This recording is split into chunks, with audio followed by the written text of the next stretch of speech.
Hello, hello, hello, and good morning. Yes. Well, this is a tradition, you must admit. And Christmas and the holidays is not complete without this special presentation from the Stuart Community Concert Band. And I know you love them, so give them a little warm up, please. Yeah. Yep.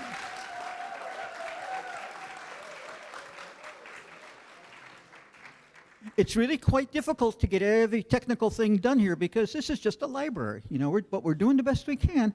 We have special lighting now, that's new lights. We're fighting the lights and trying to tame them, and it's difficult, but maybe by next year we'll have it all fixed perfectly. But you have to kind of come back. So we're going to have Jim Laban strike up the band in a second. We have Fred Gardner, the president of the Stuart Community Band, Concert Band. And all these dedicated people who come and practice and practice and practice, and they put on such a wonderful show. So without any further ado, you don't want to hear me talk. Let's get Jim going. Let's give him another round of applause. Thank you.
A Charlie Brown Christmas was created in 1965 and was notable for its time period in that the voices were actual children, which really wasn't done in animation at that point in time. And also that there wasn't a laugh track. Schultz felt that if, the audience didn't get it, then there wasn't any point showing him. And also, he was very adamant about, we're going to talk about Christmas, which he really had to fight for. What I found interesting was that when they came up with the idea, they found out on a Wednesday that the Coca-Cola people were interested in it, and they had to have an idea in hand by Monday. And the producer met with Schultz the next day, and they had it all worked out in a day what was going to be in the show. Put together in 6 months. If you think about that, that's just ridiculous amount, short amount of time. And then, of course, the whole idea of having a jazz score with Vince Guaraldi. All of these melodies are things we know. It's really a cool thing. And this is highlights from A Charlie Brown Christmas.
Where would entertainment be without Tom Hanks?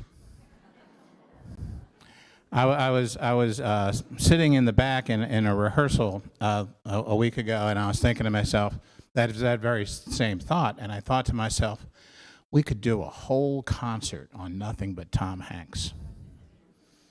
We'd have to find all the music, and there's such a diverse amount of things that Tom Hanks has been in or been a part of or produced. It's amazing. The Polar Express came about after his interest in the book, and it is novel in the idea that it is computer animation that was filmed first with real people and then animated afterwards, which was a new concept. I found the movie very over the top when I first saw it, and I was doing a little research on this last night, and I thought to myself, this is so much like Charlie and the Chocolate Factory. Right? Same idea. You have some kids that are worthy and some that are not, and it's just like, wow, a common theme. But the music for this is really amazing. It is so full of energy and just beautiful, beautiful songs written by Alan Silvestri. This is arranged by Jerry Brubaker from the 1985 book and the 2004 movie. This is The Polar Express.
Are you enjoying yourself?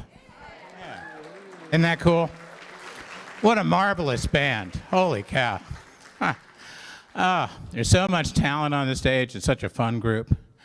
The executive board asked me a couple of months back if I would think about having some conductors from within the band to conduct the band. And after a piece like that, where I really need to catch my breath, it's a wonderful idea. I'd like to introduce a local band director. Her name is Ambika Ramdahal, and she is a second-year teacher at Forest Grove Middle School. And she is a graduate of UCF, plays the flute and the piano. And she is going to be conducting The Nightmare Before Christmas. Let me see hands. Familiar with this? Okay, yeah, I watched it last week for the first time. I'm huge on Christmas, but it's that whole Jack Skellington Halloween thing. But it was really quite good. I really enjoyed it. It was very different. It's like all Christmas musicals. You know, Santa Claus saves it in the end. And Ambika is going to conduct the group, and I'm going to catch my breath. This is The Nightmare Before Christmas.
Isn't this a marvelous band? Getting a chance to listen to them every once in a while and not be looking at the score is such a treat. How many of you noticed the piccolo and tuba duet? Right? It's like, how far apart can you be in size, right? Renee, hold up the piccolo, please. Okay. And we see the tubas. Yeah, buddy. All right? I think that's cool. I think writers that do things like that are really neat. Our next selection is from 1943, and it was originally written as a feature for Bing Crosby, and during the Second World War. It's also been covered by Elvis and Johnny Mathis, lyrics by Kim Gannon, and music by Walter Kent. Now here's an interesting one on this. There's a third person listed that sued to be listed as one of the composers of this melody by the name of Buck Ram, and then was included later on, which of course all comes down to royalties. Yeah. Instead of having a long drawn-out court case, they decided to just go ahead and cut him in, which is an interesting thing, you know, season of light and arguments over who owns what. Just like Christmas presents, right? This is I'll Be Home for Christmas, arranged by James Swearingen.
You can't turn on the TV without seeing Mariah Carey. How many saw her in the Macy's parade? Oh boy. This is a great song. You know, this is a great song. It's a, you know, a song that I could hear the Ronettes doing in my mind. Yeah, it's a great song. We have a great arrangement of it by Larry Kirshner. A couple of things. It has sold over 10 million copies. And since there is now like a Christmas listing for radio, it's the top one. It surpassed White Christmas a couple years ago. It's a great song, and the band enjoys playing it. It's fun. We've had a lot of fun with this. This is All I Want for Christmas Is You.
Our next conductor is Mr. Matt Pilch, and he is the pastor of Grace Fellowship Baptist Church, and he is also an Army National Guard musician, Reserve, Army National Guard Reserve musician, playing trombone, and he will be leading the band on, wow, okay.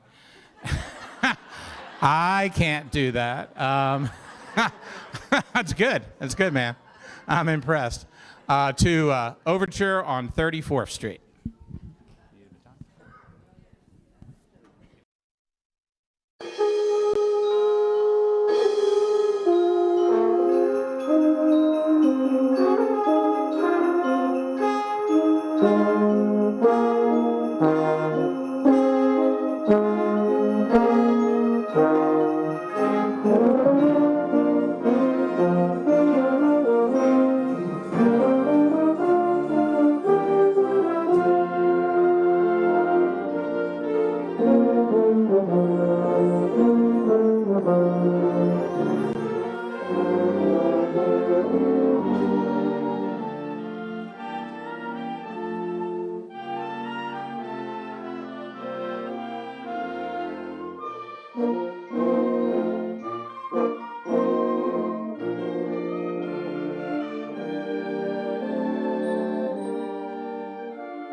Okay, now it's time for the audience participation number. Yay! All right. On the Christmas sing-along, if you look in your program, the words are in there.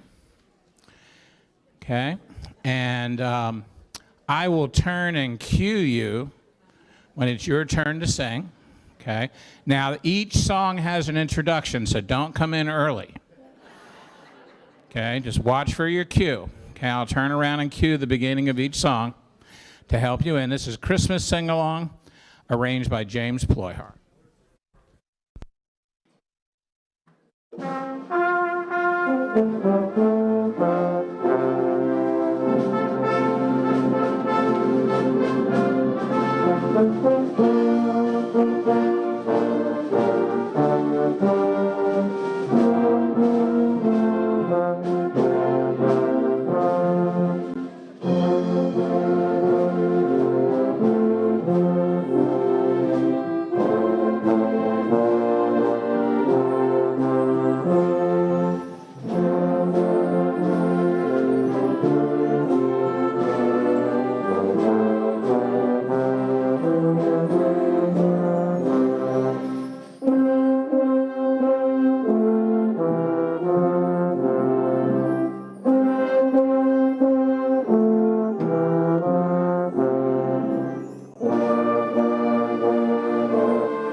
Wow, you guys really did well. Now, you know, for no rehearsal, just sight singing, that's pretty good. That's pretty good. Watched the cues, came in, yeah, breathed together, did the phrasing. Wow, cool. Yeah, right. We can do this. We can do this again at 2. Hey, we are doing this again at 2. And tomorrow, we're doing this tomorrow. We're going to have to be at the Kane Center tomorrow. And then we're going to be with one of our smaller ensembles. We're going to be at Tuckahoe Mansion next Friday. There's going to be a big event there. And we have one of our smaller ensembles that's going to play at that, and we're very excited about that. It's a new event for us.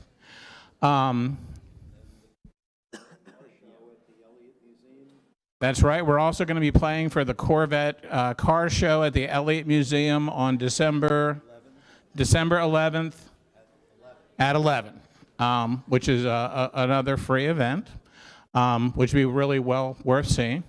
We're based at the Elliott Museum. Let me see hands. You've been to the Elliott Museum before? Yeah, what a marvelous place. Holy cow. If you haven't been there, you need to go. They're very generous to give us space to rehearse in, and we really like that. What you see in front of you are people that give their talents and time to create this band. Equipment-wise, we've been helped a lot over the years by people in the community. Do we want to send some baskets around? Yeah. We're going to send some baskets around, and if you have some Christmas cheer that you could share with us, that would be wonderful. Right now, in the back of the group, we're using a lot of melodic percussion instruments, the chimes and the vibes and stuff, and we were very lucky to borrow them from the Indian River Pops. So we now over here in the corner, Mr. James is playing timpani that was bought for us by the community, and which is really cool. And the women supporting the arts helped us quite a bit with that. And so, if you could help us, that'd be great. We understand. Everything's great, wonderful. Thank you for coming. Curious, in the audience, you've been in band before. Let me see hands. People have been in band before. Okay, you've been missing rehearsal. Okay, we rehearse on Monday nights. We'd love to have you. We'd love to have you. All righty. I see the Palm City Cookie ladies are already in the back. Yeah, this is not a hard gig to get everybody to show up for. Cookies are involved? Cookies? Oh, do we have a list of the ladies? How wonderful. All right. This is the 18th year that the Palm City Cookie ladies have been baking cookies.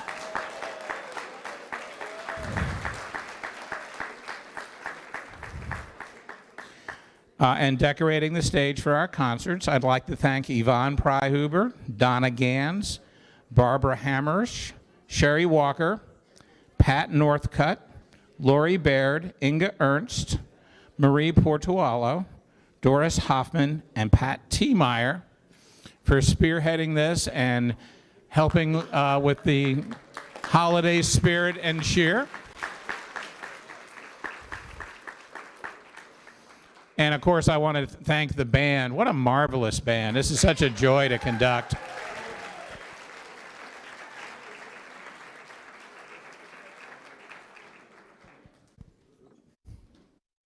All right.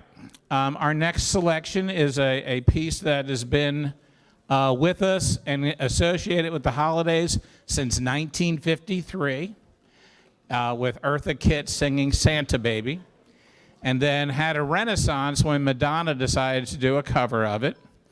I found out in my research that Eartha Kitt does not like the Madonna version of Santa Baby.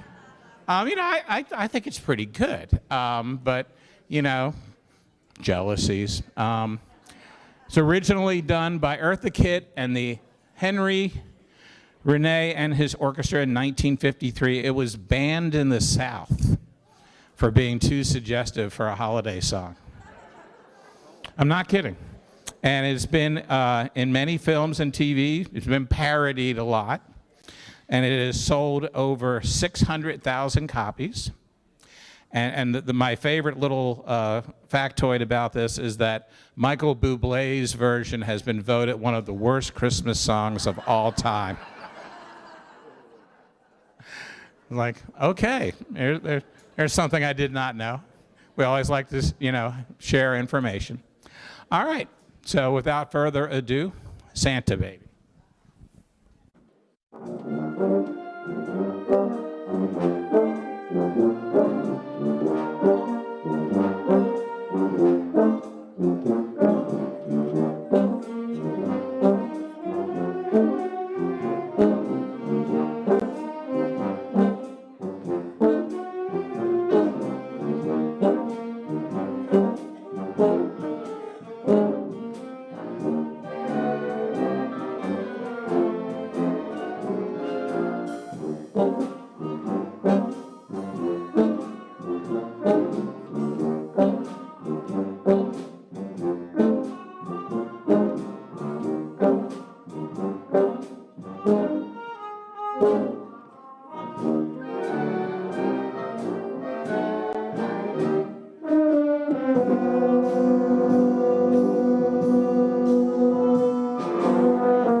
It's the most wonderful time of the year. It was originally written in 1963 to be part of an Andy Williams Christmas album, and it has become one of the staples of the holiday season. It's something that you hear all the time. It is a fun. The arrangement we have is done by Chris Sharp, who's one of our favorite arrangers, and it's a high energy tune. It's a lot of fun, and we enjoy it a lot. It's the most wonderful time of the year.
Originally a book, then a television show, and then a movie with Jim Carrey. The Grinch is part of our Christmas celebrations. Yeah, I was thinking about this. I wonder what Europeans think about this. Or people in other parts of the world, South America, how do they see, we have this green monster that was part of our Christmas tradition. What's that? They have Krampus. That's true. I saw that in my research. Okay. equally odd, interesting. One of my favorite little thoughts about this, or factoids, is that Thurl Ravenscroft, who is the vocalist on the Mr. Grinch song, is also Tony the Tiger. You can hear it now that I said it, right? Yeah, yeah. This is a marvelous medley of songs from How the Grinch Stole Christmas.